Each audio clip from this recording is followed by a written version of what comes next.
Moin, Ladies and Gentlemen. Ich darf euch heute wieder recht herzlich zu einem kleinen Video begrüßen und wir werfen einen Blick auf die brandneue MP7A1S AEG aus dem Hause VFC Umarex.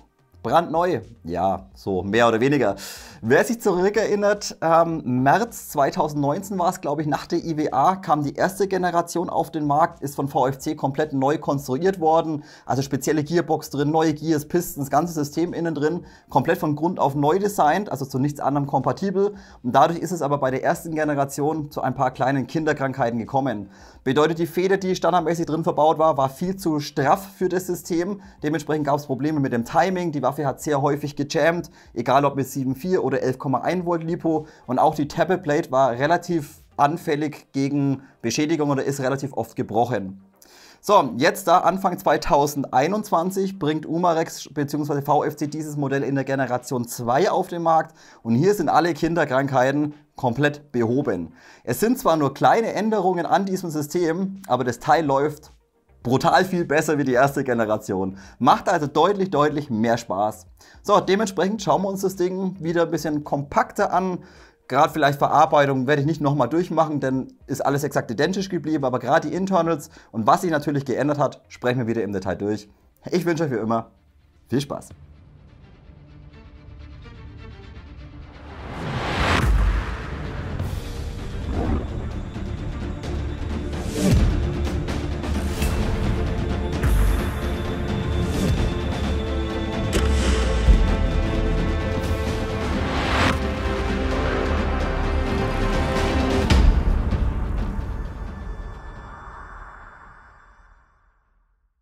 So Leute, gehen wir es an. Einen kleinen Punkt vorweg, ich habe zum aktuellen Zeitpunkt leider noch keinen Preis bekommen. Bedeutet, ich weiß nicht, wo sich dieses Teil auf dem Markt einsortieren wird. Ich gehe mal davon aus, dieses Video über, dass er ungefähr genauso liegt wie die erste Generation. Bedeutet aktuell immer noch, obwohl das Modell schon über ein Jahr auf dem Markt ist, immer noch zwischen 440 und 460 Euro. Also immer noch relativ hochpreisig die MP7. So, und dann möchte ich auch noch mal ganz kurz darauf eingehen, das habe ich euch bei der ersten Generation auch schon angesprochen. Jetzt kostet das Ding 450 Euro, sagen wir mal. Und da ist der Lieferumfang immer noch leider ein kleines bisschen dürftig, muss ich sagen. Wir haben letztendlich die MP7 im Karton drin. Wir haben 120 bis 123 Schuss Midcap-Magazin drin und ein bisschen Papierkram, den man eigentlich getrost entsorgen kann. Warum, wie gesagt, ich habe es euch damals auch angesprochen, warum packe ich da nicht für ein paar Euro noch Pick-Rates mit rein aus Alu? Oder einen Schalldämpferadapter? Oder einen Speedloader für 5 Cent? Nein, also hier immer noch recht hochpreisig und der Lieferumfang leider ein bisschen dürftig. Und wie gesagt, wollt ihr hier irgendwie Alu-Pick-Rates haben, müsst ihr genau die Bohrungsabstände ausmessen, Mitte zu Mitte, schauen, dass ihr passende Rates herbekommt. Dann der Mündungsfeuerdämpfer vorne, ihr habt bei der Generation 1 ein 12 mm Rechtsgewinde drauf gehabt. Auch dieses wird sich bei der Generation 2 vermutlich nicht geändert haben. Allerdings war es mir jetzt bei der Gen 2 nicht möglich, den Mündungsfeuerdämpfer abzuschrauben. Ich habe da mit dem Schraubendreher, mit dem Gabelschlüssel rumgeknellt und rumgemacht, der hat sich nicht gelöst. Vielleicht ist er verklebt, vielleicht braucht man ein bisschen Hitze dafür. Aber hier einfach wieder der Punkt, wisst ihr, das ist so ein Adapter bei VFC, der kostet 1 Euro, so ein paar Rails kosten 2 Euro im EK. Warum packe ich das Zeug nicht einfach mit rein und dann hat man einfach als Kunde für den doch recht hohen Preis einen gewissen Mehrwert. Wäre also einfach noch ein schönes Gimmick gewesen oder einfach noch der kleine Punkt oben drauf gewesen bei der Gen 2, einfach hier ein bisschen Zubehör mit reinzupacken. Und wie gesagt, gerade ein Einsteiger, der kauft sich das Ding vielleicht, ja, hat keinen Speedloader dabei, der kostet 5 Cent, das blöde Ding auf gut Deutsch. Also hier, wie gesagt, immer noch von dem Preis der Lieferumfang hätte man sich ein kleines bisschen mehr wünschen können. Okay, so, die technischen Daten, da hat sich natürlich gar nichts geändert. Bedeutet, wir haben weiterhin ein Gewicht ohne Mumpeln, ohne Akku von 1340 Gramm. Die Länge ist weiterhin 420 im eingeschobenen Zustand und im voll ausgeschobenen Zustand erreichen wir 640 mm. Also hier nichts geändert natürlich.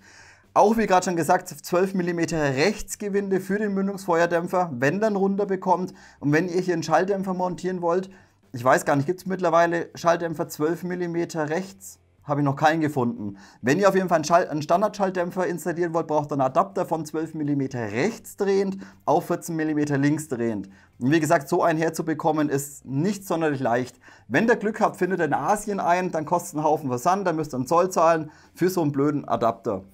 So, natürlich weiterhin Frontgriff einmal ausklappbar, sitzt hervorragend und natürlich die gesamte Waffe von den Externals 1:1 zu der ersten Generation identisch.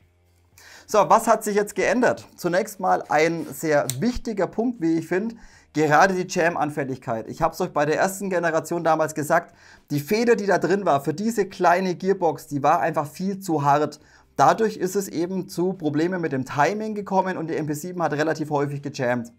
So, jetzt ist man runtergegangen von der Energie, was ich sehr gut finde. Wir haben eine schwächere Feder drin und somit kommt jetzt die Generation 2 auf ca. 0,9 bis maximal 1 Joule. Maximum. Und das finde ich gut, denn ich habe es euch bei der ersten Generation auch gesagt, jetzt da, wenn wir irgendwie ein Gelände haben, sei es ein Gebäude oder sowas, wir haben Backup-Pflicht, wir sind auf 1 Joule limitiert, ja, dann ist die MP7 jetzt perfekt dafür. Da hat man die erste Generation, weil sie eben deutlich mehr Joule hatte, was deutlich 1,2 bis 1,3 einfach mehr Joule hatte, durfte man die nicht teilweise nicht im Gebäude spielen. Hier jetzt mit der Generation 2, maximal 1 Joule, finde ich einfach perfekt. Denn wir haben eine schöne, kompakte Waffe und da bietet es sich einfach an, das Ding auf dem CQB-Spielfeld oder in Hallen oder Gebäude eben zu verwenden. Oder vielleicht sogar, wenn man eine Federdruck spielt, warum nicht das Ding als Backup irgendwo an den Sling hinhängen und fertig. Ist also hier jetzt perfekt dafür geeignet. So, der nächste Punkt, wir schauen es uns natürlich später einmal im Detail an, wenn wir das Ding auseinanderrupfen. Auch im inneren Bereich, die gesamte Tappet-Plate ist jetzt aus Nylon gefertigt und wurde deutlich verstärkt. Bedeutet, die hat jetzt so einen Steg runterwärts, damit sie eben an dieser Kante innen drin nicht abreißen kann, nicht abbrechen kann. Also hier auch die Tappet-Plate innen drin neu konstruiert oder umkonstruiert, damit sie eben jetzt deutlich haltbarer ist.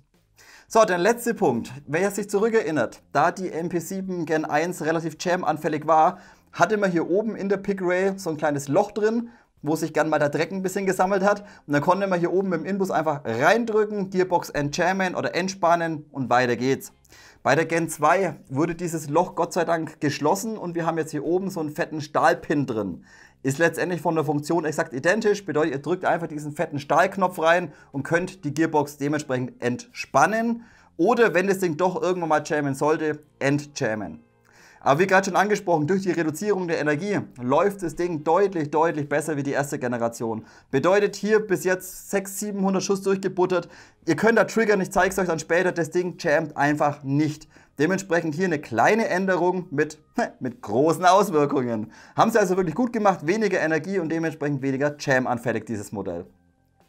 Die letzte Geilheit wäre jetzt noch eine 05er Full Auto. Okay Leute, dann sprechen wir einmal dieses System im Detail durch. Also schauen wir uns das Ding einmal im Detail an. Ich drehe sie euch zunächst mal wieder ein kleines bisschen ins Licht rein, dass ihr euch auch wieder ein kleines bisschen dran ergötzen könnt, wie geil so ein kleines schnuckliches MP7-Teil sein kann. Also hier wieder tipptopp, da kann man echt nicht schimpfen. Ist eine sehr schöne Waffe. So, Verarbeitung habe ich euch bei der ersten Generation damals schon gesagt. Hat sich natürlich nichts geändert. Ist VFC typisch, einfach nur hervorragend. Ihr habt zunächst mal den Mündungsfeuerdämpfer vorne komplett aus Stahl gefertigt. Dann habt ihr das gesamte Gehäuse wie auch den Frontgriff einmal komplett aus Nylonverbund und die obere Pickrail einmal komplett aus Aluminium. Und hier keinerlei Verarbeitungsmacken drin oder sowas, dass irgendwie hier starke Spritzgussnähte oder Formnähte zu sehen sind oder sowas, sondern es ist einfach qualitativ unheimlich schön umgesetzt, dieses Modell. Auch wie gesagt, Passgenauigkeit, ihr habt hier vorne zum Beispiel die Abdeckung für den Akku, wenn das Ding geschlossen ist, ihr habt hier kein Spaltmaß dazwischen oder ähnliches, sondern hier einfach von der Verarbeitung einfach nur hervorragend von VFC. Auch der Schiebeschaft hinten hat sich natürlich nichts geändert. Die Stangen selbst sind aus Aluminium gefertigt, hinten auch wieder komplett Nylon und Kunststoff. Hier kann man vielleicht ansprechen, in der zweiten Position so gut wie gar kein Spiel drauf. Also sitzt wirklich sehr gut. Ab der dritten Position fängt er an, ein kleines bisschen, minimal ein bisschen Spiel zu haben. Und erst in der voll ausgezogenen Position wackelt er circa 3 mm ein bisschen rum. Ist aber letztendlich wurscht, finde ich im Vergleich zu anderen Airsoft-Modellen für die Konstruktion sogar sehr gut umgesetzt. Auch der Verschlussvorhang ist natürlich weiterhin mit Funktion und auch hier wie bei der Gen 1 geht der Spannhebel an sich wieder sehr straff. Bedeutet, wenn ihr das Hop-Up einstellen wollt, hier kräftig hinten zusammendrücken, kräftig dran ziehen und wie gesagt, der läuft immer noch nicht sonderlich leichtgängig, das Ding. Der klemmt immer noch relativ hart. Braucht ihr nur zum Hop-Up einstellen, dementsprechend kann man es ignorieren. So, dann seht ihr einmal Verschlussfenster oder Verschlussfährt einmal auf. Könnt ihr einmal euer Hop-Up einstellen hier innen drin. Und wenn ihr fertig seid, einfach den Verschlussvorhang einmal runterdrücken, vom Schützen aus links oder rechts das Ganze. Kann man vielleicht für Einsteiger auch kurz ansprechen oder für die Leute, die dieses Modell eben noch nicht kennen. Die MP7 ist natürlich für Links- und Rechtsschützen ausgelegt. Bedeutet, wie gerade schon gesehen, einmal der Verschlussfang links, rechts, der Feuerwahlhebel komplett auf beiden Seiten, einmal vom Schützen aus links wie auch rechts einmal verwendbar oder nutzbar und ebenfalls der Magazinhalter unten am Abzugsbügel ebenfalls links und rechts nutzbar. Der Frontgriff, habt ihr vorhin vielleicht schon gesehen, könnt ihr ganz normal einklappen, sieht ein bisschen dämlich aus. Dementsprechend ausklappen, ist auch komplett aus Nylon gefertigt und der kann ein kleines bisschen über die Federn ein kleines bisschen nachgeben. Wenn das die Waffe halt jetzt so haltet, sage ich mal, dann merkt man schon, dass der halt hier ein bisschen nachgeben kann. Wenn man sie oben greift, zum Beispiel jetzt so, wie es sich am angenehmsten empfindet, ist es relativ wurscht, ob der da ein bisschen nachgeben kann. Ist, wie gesagt, ist relativ wurscht. So könnte man sie auch heben, ne? Nee, Quatsch. Aber wie gesagt, so finde ich es gut und da ist es auch wurscht, dass der ein kleines bisschen federn kann. Die Magazine sind auch exakt identisch geblieben zu der ersten Generation, sind komplett aus Kunststoff gefertigt. Das müsste, ich kann es euch nicht genau sagen, ob das Nylon ist, man sieht leider keine Fasern, aber wenn man ein bisschen klopft, der hört sich auch nicht irgendwie sonderlich so schepprig an wie ABS. Dementsprechend, es könnte Nylon sein und im unteren Bereich so ein leicht transparenter Acrylkunststoff. Die Magazine an sich sind in Ordnung, kosten als Ersatz um die 29 bis 30 Euro und es passen 120 bis 123 Schuss maximal rein. Könnt ihr ganz normal mit dem Speedloader einmal vollknallen, das Ding. Dann hat auch die Gen 2 natürlich den Indikator, bedeutet, habt ihr vielleicht gerade schon gesehen, wenn ihr das Magazin einmal rauszieht, kommt hier oben dieser kleine Follower einmal raus.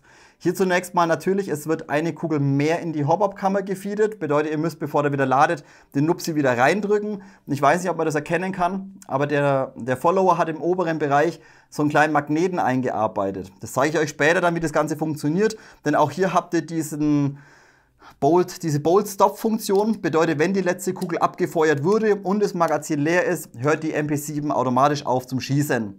Und das geht eben über diesen kleinen Magnet und so einen kleinen Mikroschalter da innen drin. Zeige ich euch später. Wenn ihr trocken feuern wolltet, auch wie bei der Gen 1, ist es auch möglich, hier einfach jetzt zum Beispiel Akku ran, seht ihr dann gleich, und dann einfach Verschlussfang runterdrücken, gedrückt halten, und dann könnt ihr eben auch feuern, ohne dass eine Kugel drin ist. Wenn ihr irgendwas testen wollt oder sowas. Warum auch immer. Okay, so, dann Aufnahmen von Trageriemen können wir vielleicht noch ganz kurz ansprechen, auch komplett beidseitig, einmal hier, einmal im mittleren Bereich und ebenfalls hinten einmal am Schiebeschaft vorhanden. Also pro Seite jeweils 3 Positionen, um das Ding irgendwo dran zu befestigen. Dementsprechend, ich habe es euch vorhin schon mal gesagt, selbst wenn man jetzt irgendwie ein Federdruckmodell spielt und man ist irgendwie auf einem Gelände, wo auch Gebäude mit drauf sind, gerade vielleicht Malwinkel oder irgendwas, ja, kann man halt das Ding auch irgendwo mal kurz hinten dran machen oder so und dann kurz im Gebäude reinmarschieren mit dem Teil. Ist also auch als Backup vielleicht nicht ganz verkehrt. So Leute, dann lasst uns weitermachen. Einmal mit Ansprechverhalten, Klangbild, Platz für einen Akku, Akkuwechsel und Jam-Anfälligkeit vor allem. Fangen wir zunächst mal bei der Jam-Anfälligkeit an. Ihr habt es gerade gemerkt, ich musste einen relativ harten Cut jetzt gerade reinmachen, denn mein Akku war leider nach den Schusstests komplett tiefenentladen. Bedeutet, der Akku hatte jetzt gerade noch 8,5 Volt gehabt und ist sogar schon unter dem Minimum. Bedeutet, in 11.1, das solltet ihr nie unter 9,3 Volt entladen. Also normalerweise 3 Volt pro Zelle ist Minimum. Dementsprechend war der jetzt schon relativ stark entladen. Und dadurch ist es jetzt gerade schon zu einem Jam gekommen. Jetzt kann ich euch aber auch sagen, dass dieser 1000 mAh Akku, den ich verwendet habe, für ca. 700 bis 800 Schuss langt. Ihr könnt noch ein bisschen mehr raus haben, aber zur Sicherheit tauscht den Akku nach 700 bis 800 Schuss, macht einfach einen frischen rein. Dann hat der Akku noch ca. 9,5, 9,6 Volt, dann könnt ihr ihn tauschen. So, jetzt die Jam-Anfälligkeit. Wie gesagt, jetzt wenn der Akku zu schwach ist, kann auch die Gen 2 jammen, aber nur wenn man übertreibt. Bedeutet auch in der Halle, auch wenn der Akku nur noch 10 Volt oder sowas hatte, ich konnte problemlos zügig triggern, ohne dass ich irgendwelche Probleme hatte. Jetzt gerade eben aber bei den Aufnahmen, wie gesagt, rund unter 9 Volt gezogen und dann, wenn man den hier macht, also wenn man dann übelst krass übertreibt, dann hat die Knifte gejammt. Sollte man natürlich nicht machen, weil keiner rennt so auf dem Spielfeld rum, außer man trägt Paintball-Masken, dann ja vielleicht. Also wenn man normal triggert, auch wenn man zügig triggert, rennt die Gen 2 vom System her perfekt. Also nicht so Jam-anfällig, deutlich weniger Jam-anfällig wie die Gen 1. So, warum deutlich nicht so Jam-anfällig? Ich würde euch dennoch zu 11,1 Volt raten. Denn wie gesagt, wenn ihr jetzt an 7,4er reinballert, auch dann kann es, wenn ihr wirklich schnell triggert, zu einem Gearbox-Jam kommen. Also definitiv wieder 11,1 Volt und dann habt ihr absolut keine Probleme mit Gearbox Jams. So, jetzt da noch ein kleiner Punkt, was mir gerade aufgefallen ist, und zwar, vielleicht zeige ich es euch später nochmal bei der Demontage, bei den Internals. Hier vorne unten drin habt ihr ja das MOSFET. Standardmäßig habt ihr hier vorne einmal euren Mini-Time-Stecker. Habe ich, glaube ich, vorhin schon mal kurz angesprochen, ich weiß es nicht. Den könnt ihr auch problemlos umlöten zu einem T-Stecker. Also das MOSFET hält es problemlos aus. Jetzt aber ein kleiner Punkt, die Kabel laufen hier innen rein und laufen dann runter zum MOSFET, denn das MOSFET hängt unten am Outer mit dran. Und hier sind die ganzen Kabel im inneren Bereich mit 2 Kabelbindern quasi unten am Outer befestigt. Wenn man jetzt hier seitlich aber reinschaut, da reibt mein Pluskabel ein kleines bisschen an dem Kabelbinder und dadurch hat es mir hier die Isolierung ein ganz kleines bisschen aufgerieben. Also wenn ihr da irgendwie mal zufällig das Kabel irgendwie euch anschaut, schaut, dass das Kabel vor den Kabelbinder drückt. Nicht, dass das da oben auf dem Kabelbinder rumscheuert, denn sonst kann sich die Isolierung aufscheuern. Also hier einfach ein bisschen rausziehen, fertig. So, jetzt da, Akku, welchen nutze ich hierfür? Das Maximum, was ihr reinbekommt, wie gesagt, sind 11,1 Volt, 1000 mAh. Und der Akku hat eine Länge von 103 mm, eine Breite von 18 mm und eine Tiefe von 20 mm. Und das ist wirklich das Maximum. Ist euer Akku an irgendeiner Stelle nochmal einen Millimeter dicker, vergesst, bekommt er nicht rein. Diese 1000 mAh 11.1er gibt es von sehr vielen Herstellern. Das ist zum Beispiel ein Welkern. Bekommt ihr aber, glaube ich, auch Turnigy, Hobby King. Bekommt ihr meistens sehr günstig her. Müsst ihr auch solche haben, glaube ich. Und da kostet euch so ein Akku 6 Euro bei Hobby King. Und wenn da mal einer kaputt geht, scheiß doch drauf, dann kauft ihr nochmal einen. Oder kauft gleich 3 Stück oder so auf gut Deutsch. Ansonsten, wenn ihr in Deutschland kaufen wollt, gibt es, glaube ich, auch von GSG, ASG, Begati, Amex, Software dort, Bear Power oder sowas. Also hier bekommt ihr diese 1000er, bekommt ihr eigentlich in so gut wie jedem Airsoft-Shop problemlos her. Oder wer eben günstig gehen möchte, Hobby King, Turnigy Akkus kaufen. Okay, vom Einlegen her ist natürlich genauso fummelig und friemelig wie bei der Generation 1. Bedeutet, wir haben natürlich nur den oberen Platz hier über dem Outer hier vorne drin. Ich meine, wo soll man sonst hier irgendwo einen Akku unterbekommen in dem Teil? Dementsprechend schauen wir mal, dass wir noch sauber reinbekommen. Zunächst mal empfehle ich euch, legt die Kabel nach oben drauf und den Balancer auch dazu. Also einmal so ein kompaktes Päckchen hier, dass quasi euer Mini-Time oder T-Stecker, wenn ihr hinlötet, einmal vorne ist. So, und dann fummelt ihr das ganze Ding da vorne einmal rein und schaut eben, dass ihr jetzt mit dem Akku nicht an dem Hauptkabel innen drin hängen bleibt. Und das kann ein bisschen tricky werden. Ah, geht sogar. Ja, jetzt ist er drin. So, dann ballern wir das Ding mal an. Stecken wir einmal ein und dann schieben wir einfach den Stecker noch ein bisschen hinterher. Hier vorne müsst ihr nicht unbedingt alles reinpopeln, also auch wenn die Kabel hier vorne noch ein bisschen raushängen, das ist egal, ihr habt hier vorne in dieser Abdeckung noch ein kleines bisschen Luft innen drin. So, dann schauen wir mal, dass wir die Abdeckung noch sauber drauf bekommen. Da müssen wir oben unseren Stecker ein bisschen runterdrücken. So, das sieht alles gut aus, da unten auch. So, klick, dann ist das Ding einmal eingelegt. Wie, glaube ich, vorhin auch schon mal angesprochen, es sieht halt ein bisschen komisch aus. Man sieht die Kabel hier innen drin, man sieht den Akku hier innen drin. Aber es ist eine Airsoft, von daher scheißt doch drauf auf gut Deutsch. Wenn der Akku schwarz ist, dann sieht es vielleicht nicht ganz so schlimm aus. So, jetzt da. Wie gesagt, den habe ich jetzt gerade frisch geladen. Bedeutet, er müsste um die 12, was hat er, 12,6, 12,8? Ne, 12,6 müsste er haben. Dann schauen wir uns das ganze System jetzt mal an. Wie gesagt, jetzt Generation 2, schwächere Feder. Bolt-Stop-Funktion bedeutet, wir müssen natürlich einmal den Verschlussfang runterdrücken. Ansonsten würde hier gar nichts passieren, da keine Mumpeln drin sind. Also Verschlussfang einmal runterdrücken.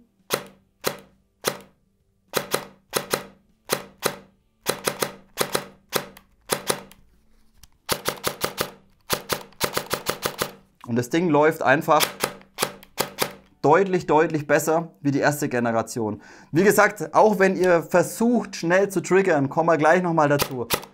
Das Ding läuft einfach durch die schwächere Feder, läuft das ganze System einfach deutlich, deutlich besser wie die erste Generation. Und wie gesagt, einfach nur Energie runter, zack, der Motor tut sich nicht so plagen, das Ding jammt nicht und läuft einfach butterweich. Warum nicht gleich so? Also hier deutlicher Pluspunkt Gen 2, nicht mehr jam-anfällig mit 11,1 Volt LiPo. So, jetzt habt ihr das gerade, das habe ich gerade angesprochen, wenn ihr schnell triggern könnt. Das habt ihr auch gerade gemerkt, man kann jetzt bei der MP7 leider nicht, wie bei anderen modernen Systemen, über einen Mikroschalter triggern. Bedeutet, wenn ihr euch die anderen Videos mal anschaut zu irgendeinem Modell mit dem EFCS drin, das heißt jetzt G&G, Ares, Begati Core, Titan, ASU, Schlag mich tot, da habt ihr immer im hinteren Bereich so einen kleinen Taster drin und den fühlt man über den Abzug. Bedeutet, ihr könnt mit den Modellen unheimlich schnell im hinteren Bereich einmal triggern. Und das geht bei der MP7 leider nicht, denn wir haben einen relativ langen Rückstellweg vom Abzug. Bedeutet, ich versuche es euch mal kurz zu demonstrieren. Quasi, ihr zieht einmal, so im hinteren Bereich, löst jetzt die Waffe einmal aus. Und jetzt müsst ihr aber den Abzug relativ lange wieder nach vorne kommen lassen, bis der Reset kommt. Bedeutet hier ungefähr ein Klicken und das sind ca. 9 mm bis zum Zentimeter. Und durch diese lange Hebelwirkung und durch diese lange Bewegung kann man einfach nicht so schnell triggern in der MP7 wie jetzt mit einem SAEG-Modell mit dem EFCS drin. Also die sind einfach, ja, da kann man halt einfach mal da mal schneller Salve, da mal schneller Salve und da ist einfach die MP7 ein kleines bisschen langsamer aufgrund des Abzuges. Okay Leute, das soll es eigentlich soweit gewesen sein. Wie gesagt, 3S 11,1 Volt funktioniert jetzt in der Gen 2 wirklich hervorragend. Auch der Abzug, wie gesagt, sie jammt jetzt nicht, sie klemmt nicht, sie verschluckt sich auch nicht oder sowas. Da kann man vielleicht noch ganz kurz ansprechen, warum ich auch unbedingt jetzt 11,1 Volt empfehlen würde. Denn das werde ich euch später bei den Internals, die ich gestern Abend schon gefilmt habe, nicht mehr zeigen. Und zwar ein kleiner Punkt, jetzt haben wir hier den Cut-Off-Lever, der wird über den Piston gelöst. Bedeutet vom Timing her, der Piston wird komplett aufgezogen und im hintersten Bereich löst quasi der den Cut-Off-Lever aus. Und der Cut-Off-Lever sagt der Elektronik oder ja, sagt über den Mikroschalter von der Elektronik, so, Schuss gelöst, Strom unterbrechen. So, jetzt ist aber das eine Problem, dass dieses Timing über den Piston keine perfekte Lösung ist. Denn jetzt nehmen wir mal an, der Motor muss immer ein kleines bisschen nachdrehen, damit sich der Schuss komplett löst. Ist der Akku jetzt aber so schwach vorne drin, wie gesagt, nehmt ihr jetzt einen 7.4er zum Beispiel, dann wird der Piston langsamer aufgezogen, ist dann hinten, löst den Cut-Off aus, der Stromfluss wird unterbrochen und dann klemmt euch der Piston da hinten drin. Weil der Motor einfach keinen Saft mehr hat zum Nachdrehen und dementsprechend dann der Schuss auch nicht mehr gelöst wird. Dementsprechend hier immer noch nicht ganz perfekt umgesetzt oder nicht ganz perfekt konstruiert von VFC, der Cut-Off-Lever über den Piston zu regeln. Normalerweise müsste der Stromfluss erst unterbrochen werden, wenn der Schuss sich schon gelöst hat, wie bei einer normalen SAEG. Ist hier ein kleines bisschen, ja, ein bisschen wurstig konstruiert. Aber wie gesagt, die Gen 2 läuft einfach jetzt deutlich besser mit 11,1 Volt wie die Gen 1. So Leute, dann kommen wir zu dem technischen Teil dieses Videos. Ich werde euch die Internals nochmal komplett durchsprechen im Detail, vielleicht ein bisschen zügiger, aber es hat sich, wie gesagt, in der Gen 2 hat sich jetzt ein kleines bisschen was geändert und zusätzlich gibt es ein paar Punkte, wo jetzt einfach das letzte Jahr gezeigt hat, ja, hält's oder hält's nicht. Ich habe damals ein paar Punkte angesprochen, da war ich mir nicht sicher, habe jetzt nochmal nachrecherchiert und kann euch dementsprechend zu diesen Punkten auch ein sauberes Ergebnis liefern oder eben auch eine saubere Aussage. Also fangen wir mal an. Die Gearbox Shell selbst ist natürlich ganz speziell MP7, wie ihr sie von damals von der Gen 1 kennt. Also hier hat sich im Prinzip vom Aufbau her, von der Funktion und vom Material absolut nichts geändert. Die ist von der Fertigung aber hervorragend, alles schön bündig, schön plan. Hier also absolut gar keine Probleme. Und auch von der Haltbarkeit her, ich hatte damals ein bisschen Bedenken mit 1,3 Joule, dass die Shell vielleicht vorne irgendwann mal anfangen kann, hier oben vielleicht ein bisschen zu reißen oder sowas. Denn wir hatten in dieser kleinen Mini-Shell eine 160er Feder drin und das war einfach damals mit 1,3 Joule mega krank. Es hat aber das Jahr auch gezeigt, dass das nicht der Fall ist. Bedeutet, die Gearbox hat sogar mit diesen 1,3 Joule problemlos standgehalten. Daher wir jetzt hier eine etwas schwächere Feder drin haben, was auch sehr wichtig ist, absolut keine Probleme mit der Shell. Also hier tipptopp. Des Weiteren haben wir auch wieder 8 mm Kugellager an jedem einzelnen Gear. Ist hervorragend, sitzen sauber und schön presst drin. Auch die Schimmung von den einzelnen Gears ist hervorragend und die Waffe ist schön laufruhig. Beziehungsweise die Gearbox ist schön laufruhig. Dementsprechend hier kann man absolut nicht schimpfen. Dann habt ihr natürlich auch hinten wieder dieses Federschnellwechselsystem drin, wenn da eine andere Feder herbekommt. Ich habe es euch damals schon gesagt, ist kompatibel letztendlich zu normalen AEG-Federn, aber halt, ja, müssen natürlich dementsprechend deutlich kürzer sein. So, ihr habt also hier hinten einen schönen Spring Guide drin, mit Axiallager das Ganze und den könnt ihr ganz normal hier hinten weiterhin mit einem 6 mm Inbus ganz einfach von hinten einmal lösen. Also das ist alles gleich geblieben. So, und dann habt ihr jetzt gerade schon gesehen, jetzt habe ich hier gerade schon die Feder in der Hand gehabt. Ich habe es euch ja vorhin schon mal angesprochen. Umarex bis VFC ist jetzt von der Energie runter von 1,2, 1,3, was die erste Generation hatte, auf 0,9 bis, ja, sagen wir 0,8 bis 0,9 Joule. Finde ich gut, denn gerade diese straffe Feder, wir hatten unheimlich Probleme mit dem Timing. Die Waffe hat sehr stark gejammt und auch der Verschleiß im inneren Bereich war mit der doch recht starken Feder einfach enorm hoch. Dementsprechend jetzt hier von der Energie runtergegangen. Wir haben unsere sauberen 0,9 Joule und das ist für die Waffe auch eigentlich perfekt. Ich weiß nicht, warum man damals 1,3 Joule in das Ding reingebuttert hat, ist absolut unnötig. Dementsprechend jetzt hier 0,9 Joule ist für die meisten kompakten Gelände vollkommen ausreichend. Wir brauchen nicht mehr Federstärke und mit dieser schwächeren Feder läuft das System einfach deutlich besser wie die erste Generation. Sie jammt nicht mehr, sie hat keine Aussetzer mehr drin oder sowas. Sie läuft einfach jetzt da butterweich, so wie man es sich eigentlich wünscht. Dementsprechend finde ich es gut, dass wir jetzt hier weniger Energie drin haben, denn das ganze System wird dementsprechend auch optimiert und natürlich auch deutlich haltbarer wie die erste Generation. So, wenn wir jetzt die Gearbox mal aufmachen und uns mal dieses Teil hierher legen, dann sehen wir schon mal die erste Veränderung zur ersten Generation. Und zwar, wenn ihr hierher schaut, hier ist nochmal zusätzlich die Fräse angesetzt worden und hier hat man einfach von der Shell ja, so ein Oval quasi einmal rausgefräst. Jetzt werdet ihr euch denken, warum das Ganze? Und zwar ein kleines Problem bei der ersten Generation war immer wieder die Tappet Blade. Bedeutet, die Tappet Blade wurde relativ stark belastet bei diesem System und ist relativ oft gebrochen. Bedeutet, wir haben jetzt hier in der Generation 2 eine komplett überarbeitete Tappet Blade drin. Die sieht zwar vom Aufbau her immer noch exakt identisch aus. Bedeutet, ihr habt hier vorne die Führung von der TB, hier hängt die Nozzle einmal drauf. Ihr habt auch hier wieder dieses Oval für die Ansteuerung und hinten ebenfalls nochmal die zusätzliche Führung drin. Wenn ihr euch aber jetzt mal die Tappet Blade so anschaut, dann sehen wir, dass wir jetzt bei der Generation 2 hier nicht mehr so einen 90-Grad-Winkel drin haben, sondern dass wir hier nochmal so einen verlängerten Steg einfach dran haben und ebenfalls das Ganze im inneren Bereich sauber abgerundet. Dementsprechend hier jetzt einfach von der Haltbarkeit deutlich optimiert das Ganze, damit die Tappet Blade einfach nicht hier wie früher an dieser 90-Grad-Kante einfach abbrechen kann. Hier also deutlich verstärkt das Ganze und ebenfalls die Gearbox dann hier eben ausgefräst, damit hier Platz für diesen Steg einmal vorhanden ist in der Shell. Ebenfalls ist jetzt für die Tappet Blade Nylon-Kunststoff oder Polyamid-Kunststoff gewählt worden, welcher ebenfalls deutlich robuster ist wie noch bei der ersten Generation. Also hier deutlich verbessert das Ganze, Haltbarkeit einmal Tappet Blade. Dann, wenn wir jetzt gerade schon bei der TP sind, auch die Ansteuerung unten, gut, was heißt Ansteuerung? Der Nocken unten ist jetzt ebenfalls am Sektorgear nicht mehr aus Kunststoff, sondern der ist jetzt einmal aus, gut, es müsste Aluguss sein oder halt, ja doch, das müsste Aluguss sein. Also bei der ersten Generation war dieser Nocken hier unten noch aus Kunststoff gefertigt. Auch dieser hat sich gerade an der Kante vorne ab und zu, ja was heißt ab und zu, ein kleines bisschen verdrückt und dann hat man einfach den Weg von der TP ein kleines bisschen verloren, dann gab es Feeding-Probleme. Dementsprechend hier ebenfalls nochmal optimiert und jetzt den Nocken nicht mehr aus Kunststoff gemacht bei der Gen 2, sondern hier das Ganze eben aus Aluminium gefertigt.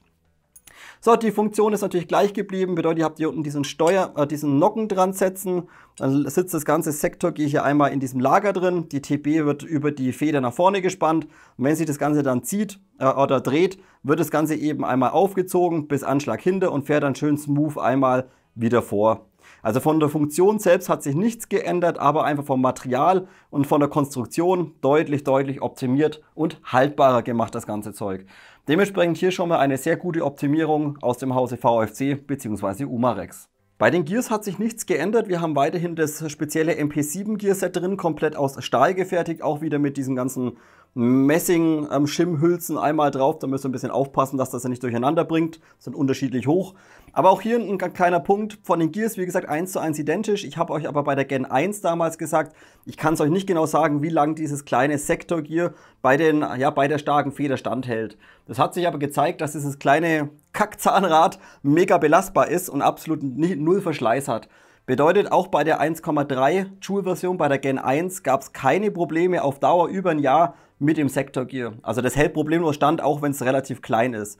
Da wir, wie gerade schon angesprochen, von der Energie jetzt nur noch bei 0,9 sind, dementsprechend weniger Belastung drauf kommt, sind die Gears tipptopp. Sie sind laufruhig, sie sind sauber eingeschimmt. Das Einzige, was immer noch gleich ist die Schmierung, denn die Gears sind weiterhin relativ trocken von VFC. Wenn ihr da mal herschaut, auch hier wieder die ganzen Messinghülsen, da steht wieder das Fett drauf und die Zähne selber sind komplett trocken. Also hier vielleicht ein bisschen an der falschen Stelle einmal geschmiert. Kann man nicht kritisieren. Wie gesagt, wenn mal irgendwas kaputt sein sollte, vielleicht mal nach 2 Jahren und ihr macht das Ding irgendwann mal auf. Ich würde es euch nicht raten, denn es geht brutal schwer. Und ihr macht das Ding mal auf, dann könnt ihr vielleicht mal ein paar Tropfen Fett überall ein bisschen draufhauen. Aber ansonsten, wie gesagt, die Dinger laufen gut und laufen auch recht ruhig. Dementsprechend kann man nicht schimpfen. Wie gerade schon angesprochen, können wir gleich einen kleinen Punkt reinschieben, und zwar zerlegen, also die Demontage von der MP7. Ich habe es euch damals bei der Gen 1 gezeigt. Das Ding ist wirklich mega komplex und relativ kompliziert zum Zerlegen. Bedeutet für Einsteiger absolut nicht geeignet. Zerlegt das Ding auf keinen Fall, lasst sie zusammen. So, und jetzt noch einen kleinen Punkt. Wenn man jetzt hier auch VFC mit den ganzen Optimierungen ein bisschen loben muss, gibt es trotzdem einen kleinen Punkt, den sie verschlimmbessert haben, meiner Meinung nach. Und zwar sind die Kabel, die sind ja in diesem seitlichen Gehäuse, sind die alle wunderbar einmal reingelegt. Da gibt es extra Kabelkanäle. Und jetzt bei der Gen 2 sind sie aber auf die glorreiche Idee gekommen und kleben die Kabel teilweise rein. So, das heißt, wenn ihr das Ding einmal zerlegt und ihr müsst da irgendwie einen Motor vorne wegmachen von der Shell, dann habt ihr ein Problem, denn die ganzen Dreckskabel sind an der Isolierung verklebt. Und wenn ihr euch das mal anschaut, da ist die komplette Isolierung jetzt vom Minuskabel vom Motor einmal komplett weggerissen. Da einfach die ganzen Kabel mit Sekundenkleber in die Kabelkanäle reingeklebt werden. Warum er das macht, verstehe ich nicht. Also hier wieder ein Punkt, wo ich sage, VFC, what the fuck?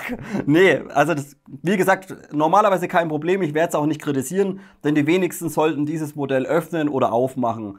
Wenn man aber doch mal nach 2 Jahren, wie gesagt, wenn keine Gewährleistung mehr drauf ist auf dem Ding und man muss mal irgendwie, keine Ahnung, vielleicht doch mal irgendwie nachfetten, nachschmieren, mal ein Lager wechseln oder irgendwas. Wer sich auskennt, der hat eben hierdurch jetzt Probleme, da die Kabel alle reingeklebt sind. Das ist doch Quatsch. So, dementsprechend muss ich jetzt leider später dieses Kabel hier weglöten, muss einen Schlumpfschlauch drüber ziehen, damit eben hier wieder das Ganze isoliert ist. Also nicht ganz so schön Kabel einmal verklebt. Wenn wir das Ganze eh schon da liegen haben, der Motor ist gleich geblieben und der Motor ist auch tipptopp für das System jetzt. Der war sogar für die 1,3 Joule, für die 160er Feder, war der Motor sogar damals schon mit 11,1 Volt eigentlich tipptopp. Also er hat genügend Drehmoment geliefert. Und jetzt, wie vorhin schon mal gesehen, jetzt mit der etwas schwächeren Feder drin, auch mit dem 11.1er mit 1000 mAh, läuft das Ding brachial. Also hier genügend Power vorhanden, genügend Drehzahl vorhanden und der Motor ist für das System jetzt da wirklich perfekt. Da kann man gar nicht schimpfen. Auch hier wieder der Punkt natürlich zu nichts anderem einmal kompatibel. Bei der Zylindergruppe hat sich an sich nichts geändert. Bedeutet, wir haben hier weiterhin den Aluminiumzylinder drin, das Ganze schwarz eloxiert. Vorne der Zylinderhead weiterhin komplett einmal aus Kunststoff gefertigt, mit einem O-Ring und das Ganze einmal im Offset, wie bei einer V7 bzw. wie bei einer M14. So, die Nozzle ist auch gleich geblieben, Kunststoffnozzle, erfreulicherweise mit O-Ring und einer Länge von 23,55 mm. Auch hier kann man gar nicht schimpfen, die Komponenten dichten hervorragend ab, auch der Kunststoffzylinderhead sitzt mit dem einen O-Ring richtig schön sauber und press hier innen drin. Nozzle mit dem O-Ring dichtet sauber ab und dementsprechend auch die Ergebnisse im Chrono sehr konstant. Dementsprechend hier tipptopp. So, jetzt gibt es aber eigentlich ja nochmal einen kleinen Punkt, da habe ich mich auch ein kleines bisschen verzettelt damals, dementsprechend bessere ich das gleich mal aus. Und zwar, wenn man sich den Zylinder mal anschaut, denkt man, ah ja, so ein kleiner Kackzylinder, da passt ja keine Luft rein. Bin ich auch davon ausgegangen, wenn man es jetzt aber mal wirklich nachmisst und umrechnet und vergleicht, haben wir hier eigentlich trotz dem kleinen Zylinder unheimlich viel Volumen für schwere Kugeln drin. Bedeutet, wenn man das mal umrechnet, haben wir hier ein Volumen vom Zylinder zum Lauf von 2,33:1. Bedeutet, es wäre technisch vom Volumen sogar möglich, problemlos 0,28 Gramm oder sogar 0,3 Gramm durch das Ding durchzudrücken. Denn Luft haben wir, obwohl es nicht so aussieht, genügend vorhanden für den 202 mm Innenlauf. Auch hier muss ich mich später nochmal verbessern, denn der hat keine 601, sondern es ist ein Standard 608er. Aber das sprechen wir später beim Hop-Up durch. Also hier Zylinderverhältnis mit Volumenverhältnis Zylinder zum Lauf 2,33:1. Tipptopp, obwohl er so klein ist. Dementsprechend hier kann man absolut gar nicht schimpfen. Beim Pisten hat sich auch nichts geändert. Wir haben weiterhin den Kunststoffpisten unten drin, erfreulicherweise mit 7 Stahlzähnen im vorderen Bereich. Und auch hier jetzt nicht wie bei der ersten Generation, dass man nach den ersten 400-500 Schuss schon Abrieb am vorderen Zahn gesehen hat. Nein, das Ding sieht immer noch komplett aus als wie neu. Also als wäre er noch nie benutzt worden. Dementsprechend hat sich einfach diese Reduzierung von der Energie jetzt in der Gen 2 deutlich, ja, wie soll ich sagen, rentiert. Auch wenn wir klar weniger Energie drauf haben, aber der Verschleiß dementsprechend so gut wie null. Dementsprechend hier tipptopp. Der Pistonhead ist leider auch weiterhin nur aus Kunststoff gefertigt. Das habe ich euch aber bei der Gen 1 damals auch gesagt. Der ist problemlos kompatibel zu stinknormalen AEG Pistonheads. Bedeutet, wenn euch jedoch irgendwann mal nach einem Jahr oder nach 1,5 Jahren vielleicht mal der Kunststoff-Pistonhead vorne abbricht oder hier sich der vordere Ring löst, dann könnt ihr immer noch mal einen aus Alu reinballern. Wie gesagt, die Shell hält es problemlos aus. Dementsprechend hier kann man nichts schimpfen und die Teile halten natürlich für 0,9 Joule problemlos stand. Dementsprechend hier auch tipptopp. So, einen kleinen Punkt möchte ich euch aber, gut, das ist wieder ein kleines bisschen speziell für Nerds, für Airsoft-Nerds oder Technik-Nerds. Ein kleiner Punkt, und zwar, man hätte sogar mit derselben Feder, hätte man noch mal ein kleines bisschen mehr Energie rauskitzeln können, einfach nur, wenn man ein anderes Fett verwenden würde und einen anderen Innenlauf. Bedeutet, VFC verwendet hier zum Schmieren des Pistons hier auf den Laufflächen das gleiche Fett, was sie für die Gears auch verwenden. Und das ist leider sehr zäh und klebt sehr stark. Entsprechend, wenn ihr mal da den Piston reinmacht in die Lauffläche und den mal hin und her schiebt, der klebt richtig fest an diesem Fett dran. Also da andere, wie gesagt, andere Systeme, andere Fette, die sind da deutlich besser dafür geeignet oder Öle. Dementsprechend verlieren wir hier durch die Reibung oder durch dieses Kleben von dem Fett, verlieren wir einfach minimalst ein kleines bisschen Energie. Auch hier, wie gesagt, wer sich gut auskennt, alles sauber machen, vielleicht sogar mit Stahlwolle, Lauffläche ein bisschen aufpolieren und dann nehmt ihr ein hochviskoses Silikonöl dafür. Und dann flutscht der Piston da problemlos innen drin hin und her.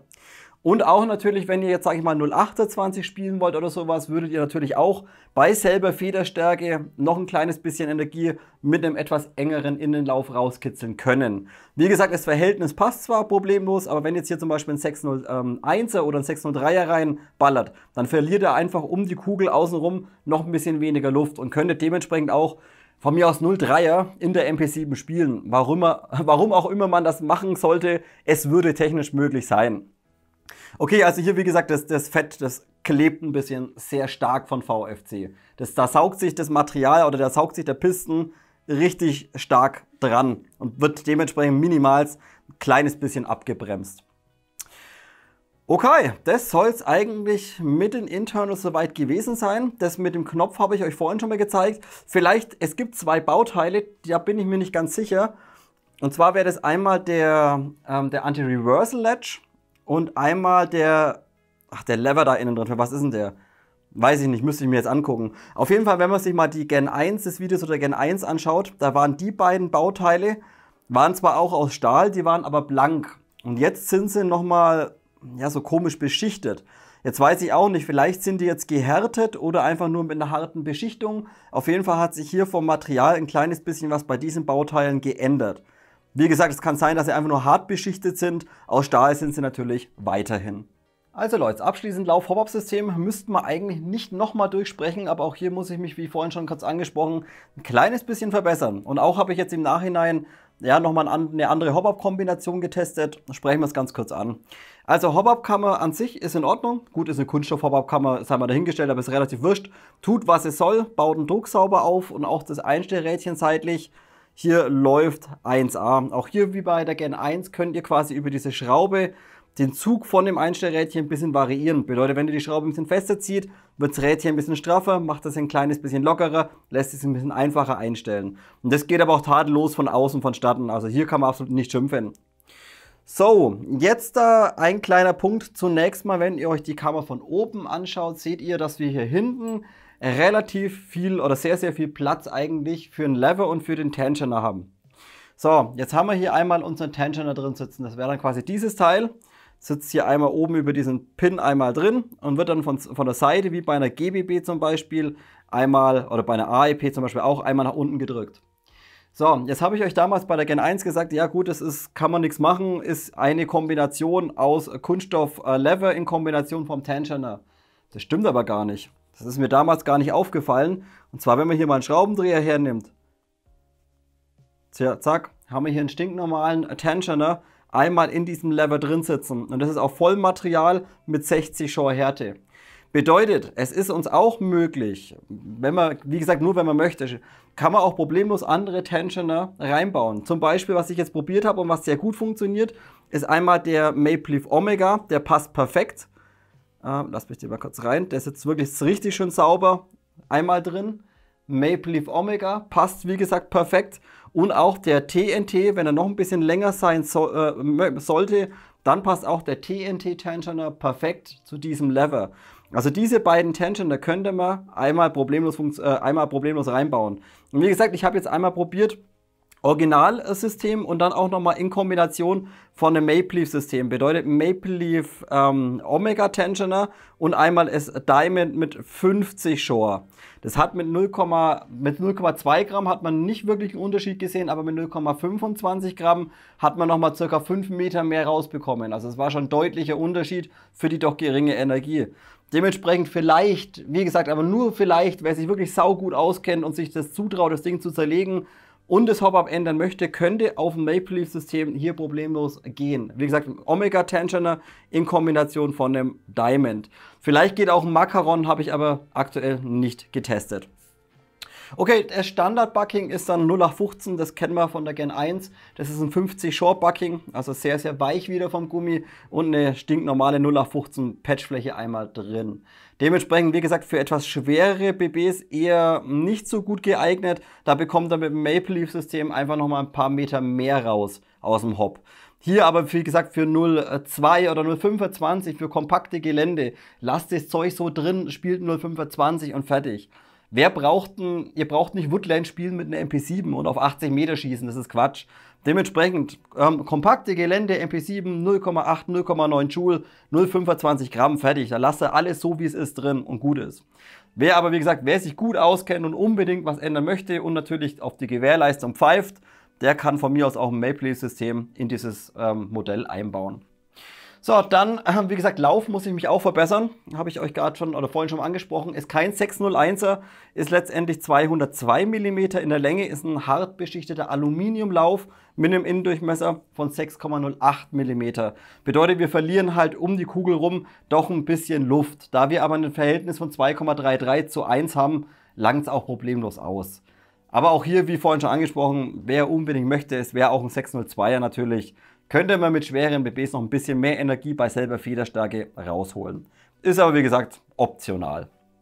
So, und dann können wir uns auch einmal noch diesen Indikator noch mal kurz im Detail anschauen. Bedeutet auch, diese Gen 2 hört natürlich automatisch auf zum Schießen, wenn das Magazin leer ist. Geht wie folgt vonstatten. Ihr habt hier seitlich einmal diesen Indikator drauf, beziehungsweise ist letztendlich so ein kleiner Mikroschalter, den ihr hier innen drin vielleicht einmal sehen könnt. Quasi hier einmal und dann habt ihr letztendlich in der Hop-Up-Kammer habt ihr hier so einen kleinen Schieber drin mit einer Feder und dieser Schieber hat einen Magneten innen drin. So, bedeutet, wenn das Magazin dann leer ist, dann seht ihr, dass hier einmal der Follower rauskommt und der Follower hat hier ebenfalls einen Magnet. Bedeutet letztendlich, zack, greifen oder packen diese beiden Magneten sozusagen um dieser Ring zieht es quasi, oder das ganze Ding drückt es quasi nach innen rein und drückt dann quasi den Mikroschalter. Dementsprechend weiß die Waffe, ist eine BB drin oder ist keine BB drin. Wie auch schon in der Gen 1 angesprochen, könnt ihr, wenn ihr das deaktivieren wollt, auch problemlos überbrücken oder so.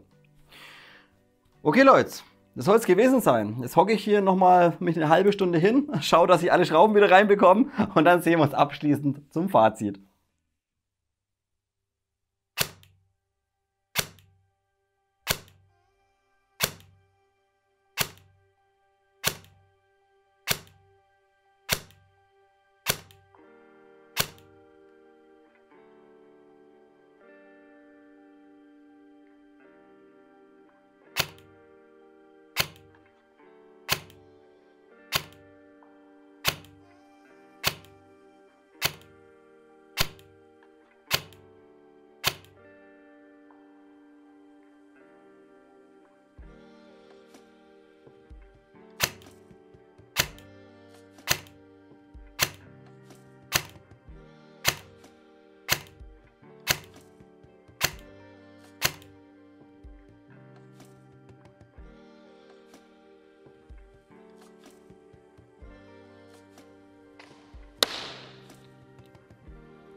So Leute, das soll es für heute schon wieder gewesen sein. Wie gesagt, wieder ein kleines, kompaktes Video. Ich weiß nicht, wie lange es geht, aber nicht ganz so umfangreich wie sonst immer gewohnt, denn letztendlich haben wir bei der Gen 2 nur ein paar kleinere Updates drin, was das System selbst betrifft.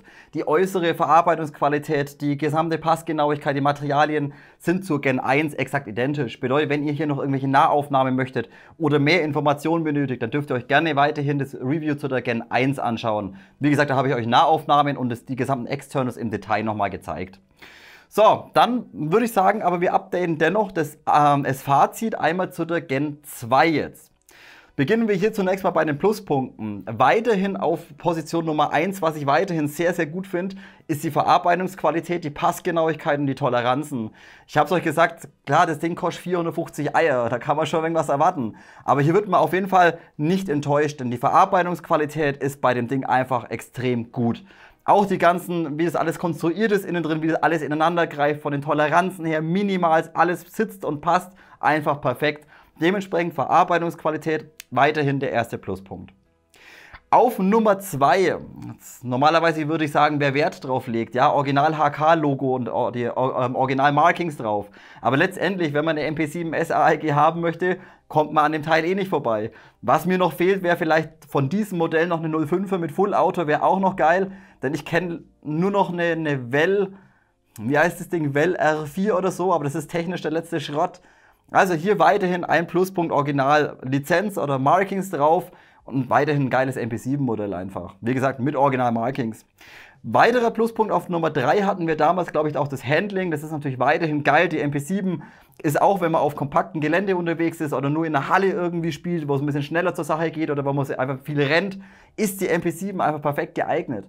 Man muss also nicht unbedingt jetzt mit einer GBB rumspielen, auch wenn man irgendwo jetzt, sagen wir mal, in einem Gebäude drin ist, wo, sag mal, Backup-only ist oder Einschul-only ist. Nein, dann kann man auch von mir aus die MP7 reinballern. Weil es macht einfach unheimlich Spaß, lässt sich geil führen und hat einfach ein geiles Handling. Und natürlich beidseitig nutzbar. Also weiterhin ein kleiner Pluspunkt, Handling.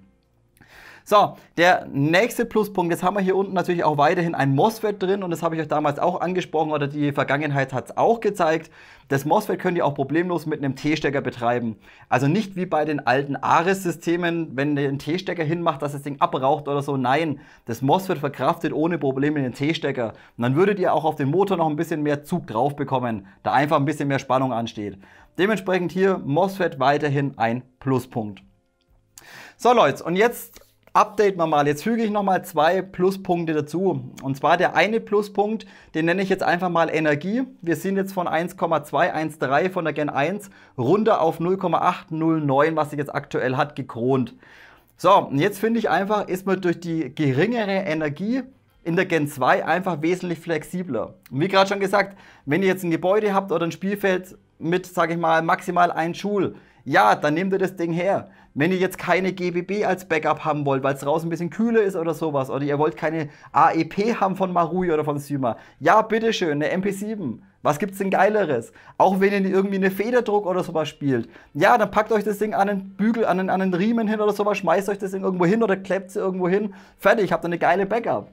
Also hier jetzt durch die Energie, weniger Energie, aber dadurch deutlich mehr Flexibilität, wo man sie spielen kann oder spielen darf.